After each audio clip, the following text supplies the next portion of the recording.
Finally, after the hassles of the night before and having been kicked out of our slightly illegal camping spot, we were on our way. We had a quick swim in one of the many lakes in the aptly named Lake District, then packed up all of our gear and headed off towards a waterfall that we had heard plenty of good things about online. We didn't know its exact location, so we just drove in that general direction, hoping that even if we didn't find the waterfall, we would still find something cool to look at. It was also about this point in time where the Blackmagic Ursa Mini Pro that I'd been using to shoot all of the previous footage finally ran out of charge, and I was back to using the Sony a7R II.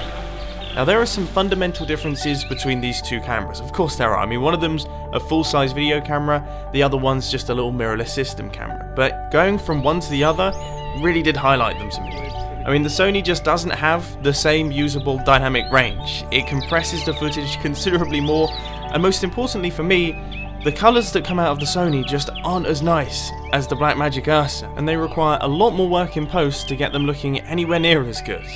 But that's enough talk about my camera equipment. We had hiked to the top of the hill, captured all of the drone footage that we needed, so now it was time to pack everything up and head back towards the car so that we could travel off to the next location where we plan to stay the night.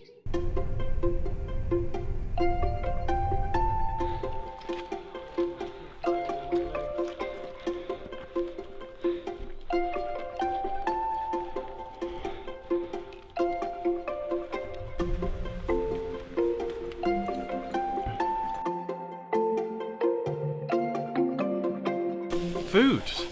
How could we have forgotten about food? I mean, it's not like we didn't need it. We'd been up and down mountains, carrying around all sorts of heavy camera equipment, travelling between locations. We had definitely expelled a lot of calories, but we had been so busy that we'd totally forgotten to eat anything. But with our bellies filled with chicken and pesto cooked over the gas hob, things were beginning to get quite dark, so we decided to set up camp on the ledge where we'd just eaten and go to sleep for the night.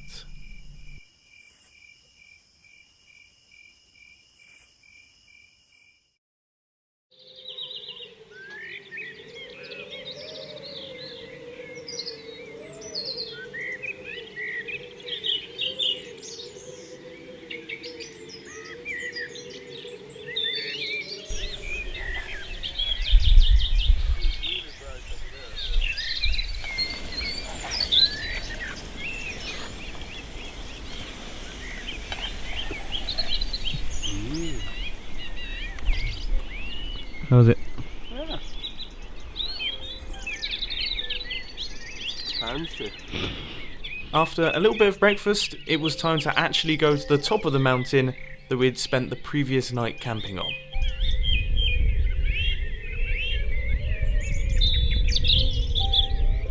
Sadly, we all had planes to catch that evening. They were flying back to Sweden, and I was flying from Manchester City Airport to London Heathrow because of course the camper van wasn't working.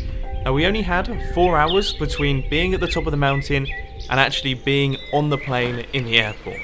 It was a 2-hour journey from the Lake District to Manchester, and we still needed to pack up all of the camping gear and actually get there and go through security and everything like that. Needless to say, it was always going to be quite tight, and unfortunately, I didn't make it. I missed the last plane home. But despite the slightly bitter end and the very bitter start, I really enjoyed this trip, and I would definitely do it again.